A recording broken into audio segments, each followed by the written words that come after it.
Jim Duquette, how are you? Good morning. Doing excellent this morning. How are you doing? And I'm doing good. I mean, the weather, I don't know. What do you think? The top is off the Jeep. It's on. It's off until it's about 30 degrees outside. I love this weather. I'm jealous of the Jeep thing. Like, I think you've got it figured out, Jim. All right. Well, let's do this. Let's jump into this. The numbers look still pretty good. Like we're holding the numbers. Let me pop them up here. So you can kind of see the chart. Obviously, inventory is still holding up here in Rockwall County. The interesting thing I was looking at, Jim, this morning is if the green line came up since the start of the month, and I think we'll probably see a little bit of a peak for end of month closings, right? Mm-hmm. Yep.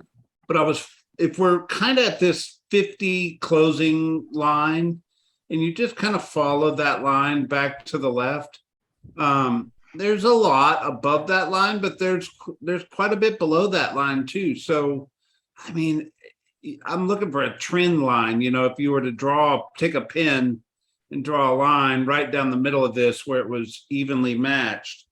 I think we talked about this last week. There might be a slight downslope to it, but nothing crazy, like less than 5%. And I remember in college mathematics, what do they call that thing where they say on a graph, it could deviate a percentage this or a percentage this way, either direction. The deviation, somebody smart, type it in the chat. But you know what I'm talking about? The line, it says plus or minus 0.1%. Yeah. I think we're kind of in that deviation period, right? It's pretty flat with a little deviation up and a little deviation down. But just to get the specific numbers, 180 active listings, 33 option pending, which is good. I mean, that's the most we pinned it in 1 week in over a month. There were months in the middle of the summer we weren't doing 33. So I think that's pretty amazing. You jump over here to Dallas County, we got 1,110 actives, 332 option. It's still pretty consistent. Pendings are 441, which still fairly healthy. Solds spiked this week.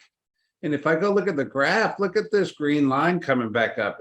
Dallas County really went down at the beginning of the month, and then all of a sudden it's back climbing back to this line, right? So I was a little worried about Dallas County. This week gives you that optimism, which is certainly a reminder to us that 1 week in real estate doesn't tell a very good story. 1 month tells a better story, but 3 months tells the best story, right? It's a trend line. I still keep an eye on this expired. Nothing to write home about yet. Let me get this window out of the way here. Run over Collin County, 943. They took a dip. We were high in midsummer and we went down in active inventory, and we're coming back up in active inventory in Collin County, which I find is a good thing. 188 option pending, pretty consistent. Pending contracts 284 and closings at 282, highest it's been since the beginning of last month, or the end of last month. I don't know. What do you make all this? Stability. Yeah. And we should be excited about that. The worst thing you can have in this industry is not knowing what's around the corner. And looking at these numbers, I like to see a few more weeks where it's kind of running these numbers, but right now it's starting to look stable. You know what to expect, and that's a really good thing for us. Absolutely.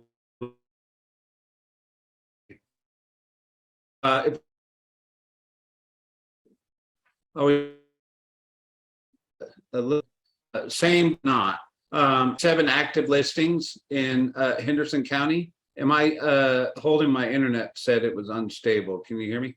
You're back up now. Yeah. Okay.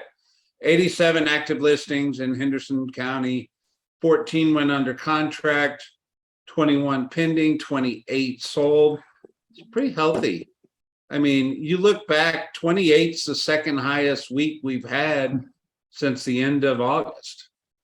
I mean, back to your comment, stability, right? Yeah. I think Dallas Fort Worth as a metropolitan area will always hold stability as long as our job market holds, as long as the economy holds, all those things. But I'll reiterate it time and time again. Dallas will be the first or the last into a recession and the first out of a recession. Yep. Because of the strength of the job market and the economy in Dallas Fort Worth. Yeah, 100%. What would you add? Nothing really. We talked about the last week or so, just the slight change in the price since August. And if you're running CMAs, how you need to be watching those numbers and kind of calculating that in. And this kind of brings that to a halt. So you're not constantly trying to figure out, all right, how much are we going down right now? Do I need to make another adjustment? I mean, there's things out there in the market to watch, but right now our overall market looks really stable, and it's good for the buyers. It's good for us. It gives a lot of confidence. 100%. What else is just kind of talking points out there that you think we need to be paying attention to? Before I start popping articles up here. Yeah, no, I think the overall consumer temperature right now is just what they're hearing in the news. And I think they're hearing a lot of things that were from a month ago. I feel like we're always playing a month behind. And whenever we see some of these news articles, we kind of shrug our shoulders. And when you start reading down through them, they mention August or July, and it's old data. And so it's really getting just the basics of the message out to the consumer. I think sometimes we try to trick it up a little bit and have something additional we can throw at them. But at the end of the day, we just need to tell them, yeah, that was happening, but this is what we're seeing now. And then past that, there's options out there for you too, if you're worried about interest rates. Yeah. This article talks about how they're expecting the mortgage rates to stay what they are in 2023. I think we've actually mentioned this quite a few times. This conversation is directly related to how the government feels about inflation. And until inflation comes down, you're not going to see what they're calling mortgage rate relief in our industry. Now, all that being said, I mean, it's not new news, is it? I mean, it is what it is, and we're still selling houses. We just went over the numbers, and people are paying, and the rates are just adjusting to what people's disposable income looks like and their debt to income ratios look like.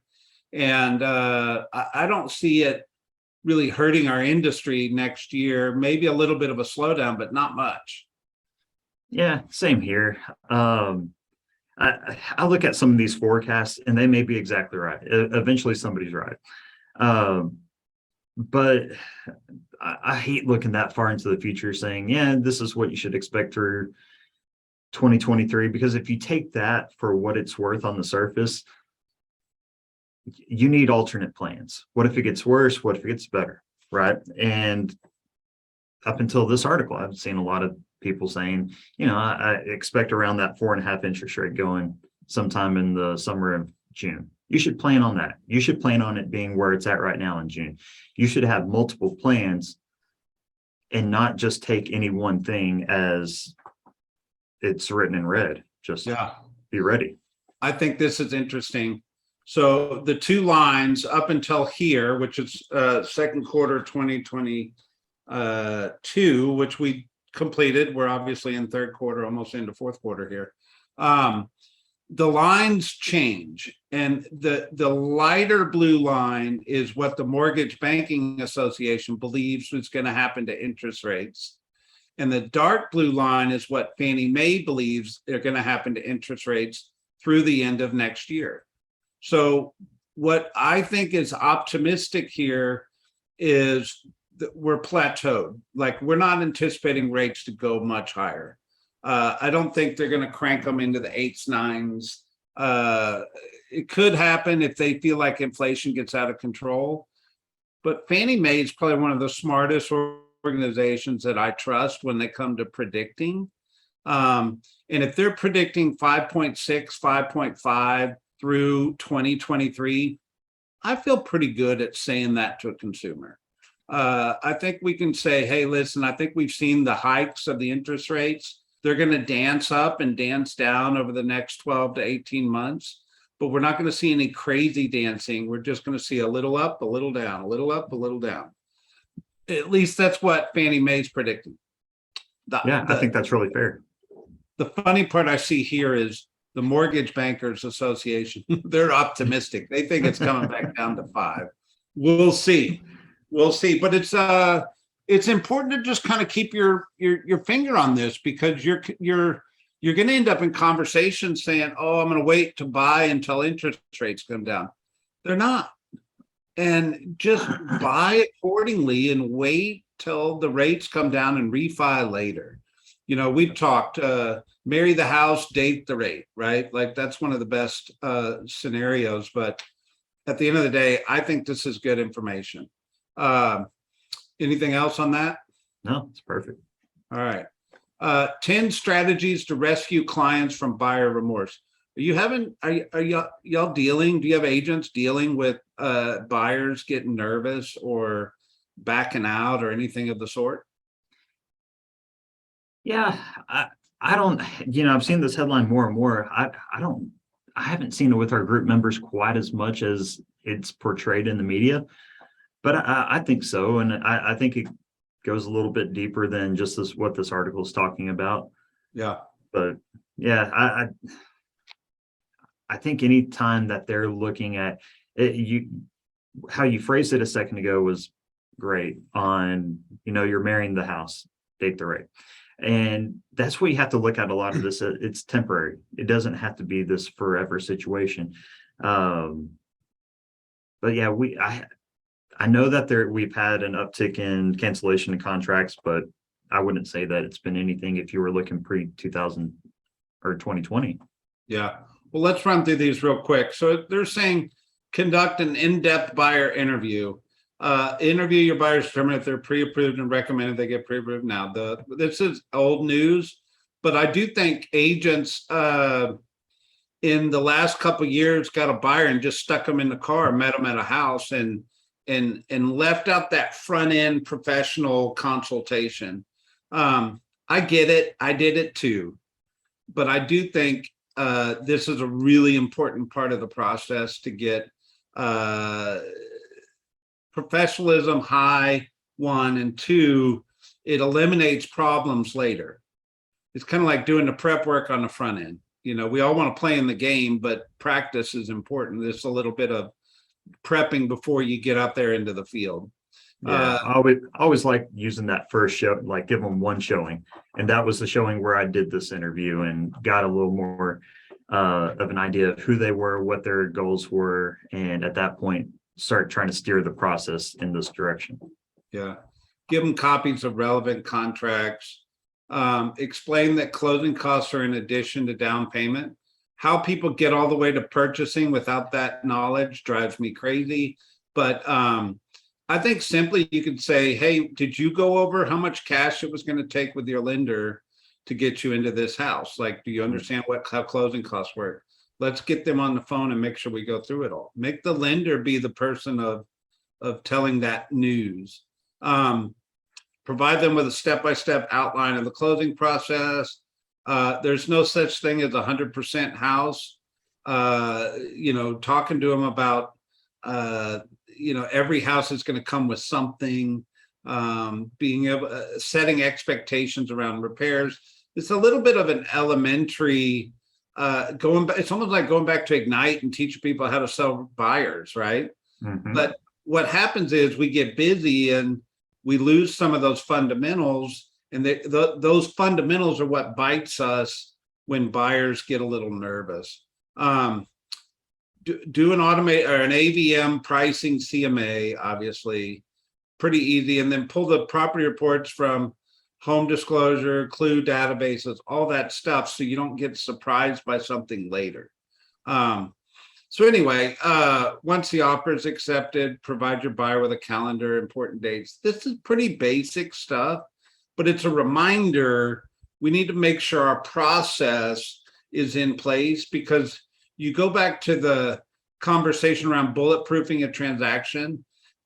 You're leaving loopholes in your process that buyers are able to step out of because you didn't over communicate or set expectations. What would you say?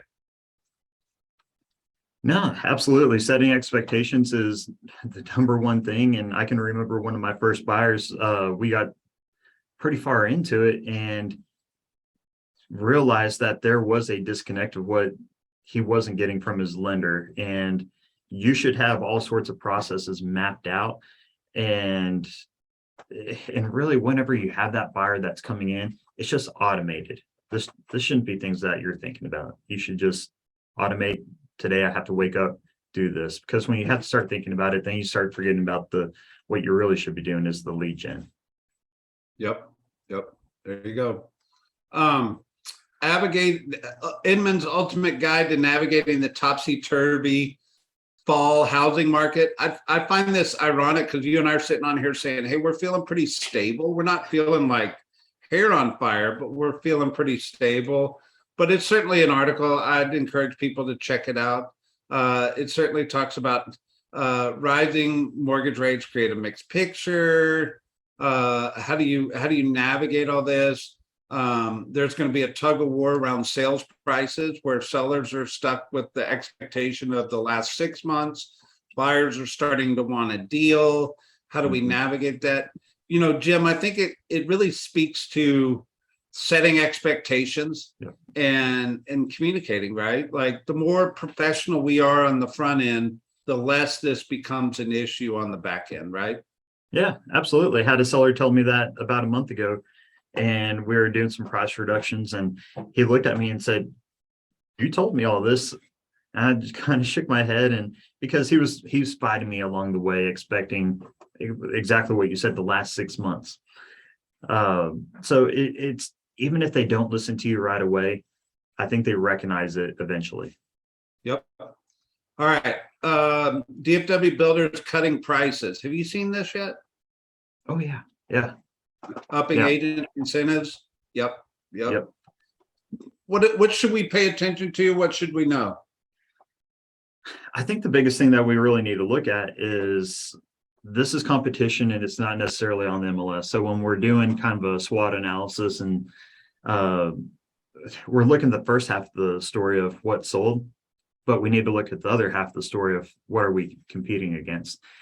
And you don't want to get stuck in this scenario where you think you priced the home right, and then all of a sudden you look up and you see a price sheet like this one from Express Homes, and you realize, oh dang, the reason we're not getting any showings right now is because we're priced with the new builds, and you can't offer the $10,000 realtor incentive or buying their interest rate down to 3.5.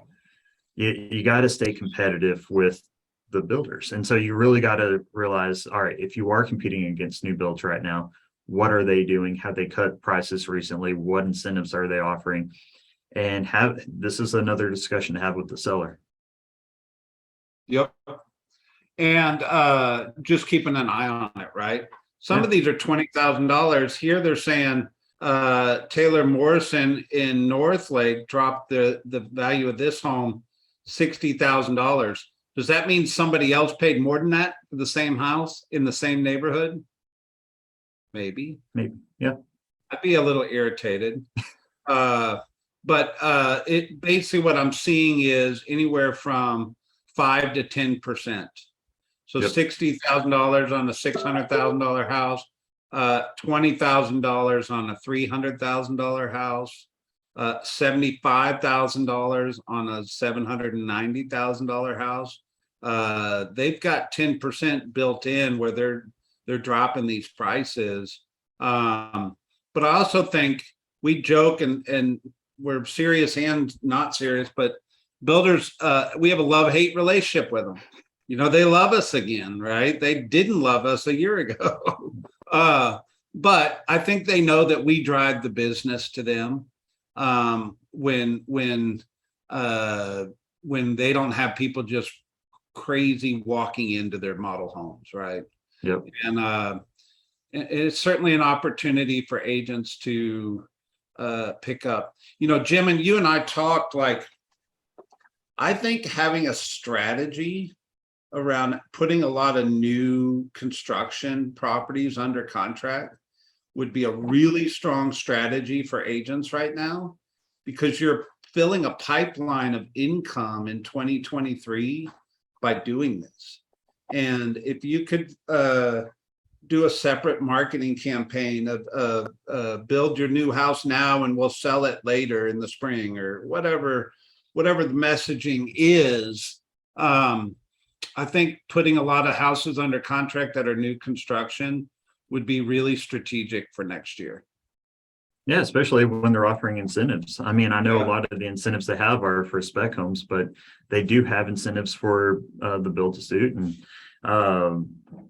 I mean, there's nothing better whenever you come to the closing table and then you kind of forget and remember that, oh man, yeah, this one was a 5% or it had a $15,000 agent incentive on it. And those are really great if you feel like your sales have kind of slipped in 2023 and it's a nice pickup. Yep. There you go.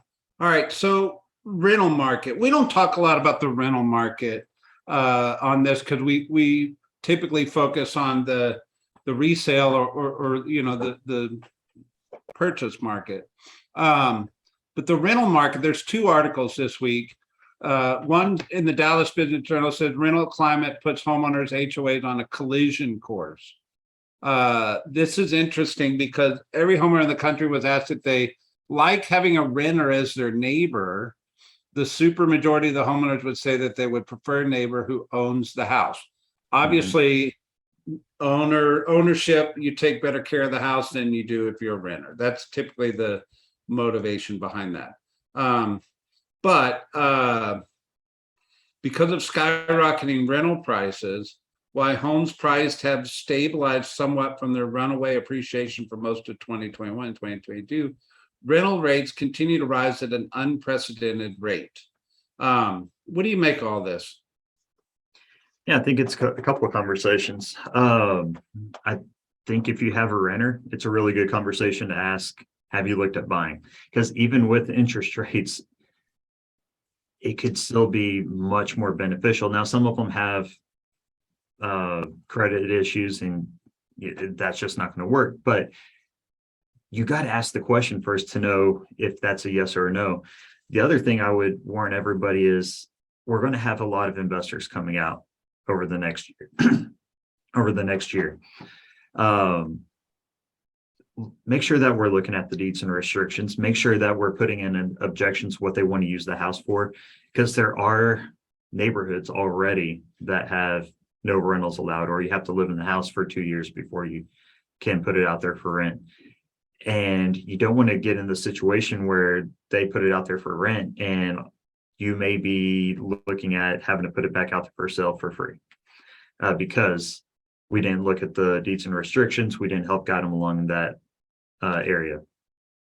Yep.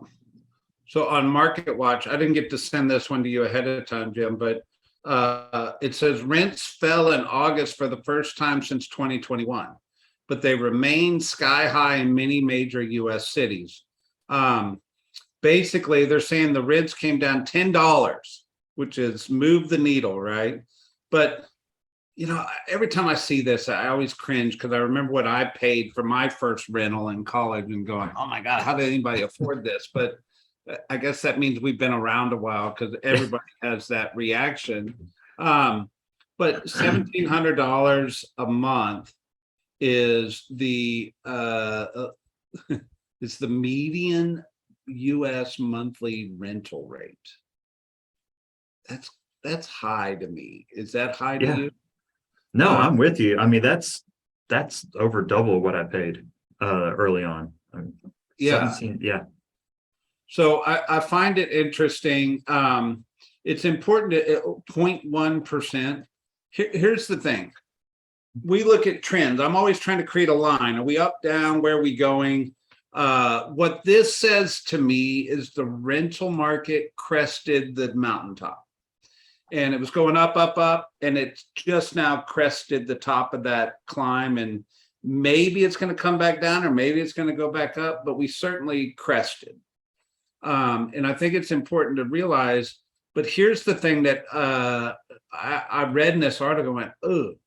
So the power of wage increases earned during the tight labor market is also diminished by the worst inflation rate in decades, whatever. Credit card balances are increasing, and the personal savings rate is declining. Here's the comment around wealth building. The amount of wealth a lot of people are going to build in this next recessionary period is going to be exponential, but you have to have your life set up to be able to do that. So if inflation is really putting a hurt on your pocketbook, or you're starting to live your life through your credit cards, or you stopped saving, that's, what do they call it? The rat race, right? Like, you're getting caught in the rat race. And how do we find the opportunity that's coming and be fiscally responsible in our personal lives so that we can take advantage of it first, but also coach, train, and develop our clientele to do the same thing, right? I mean, it's money 101, right? Yeah. Renters, typically household income, are putting 26.4% of their money towards housing compared to 25.7 last year. So that 1%, sometimes that's the difference between savings and credit cards, right? I don't know. I don't want to preach on that, but I think it's interesting. What else do we need to know about rents? I think the higher the rents are, the more it drives people to home ownership. But at the end of the day, it's all real estate, right? Yeah, and you said it earlier in that pointed out in that article that it said they dove by 0.1. We talked about on here, we've seen home prices kind of come down on the active market about 4.5%, 5%, and we just saw new builds coming down about 10%. Yeah, it's a great conversation to be able to have of, where are you? Is this a good time for you to buy? And don't let interest rates be the thing that holds you back. Yep. There you go. Jim, Monday morning. Thank you, Monday sir. morning. Let's get at it. Have a good one. You too.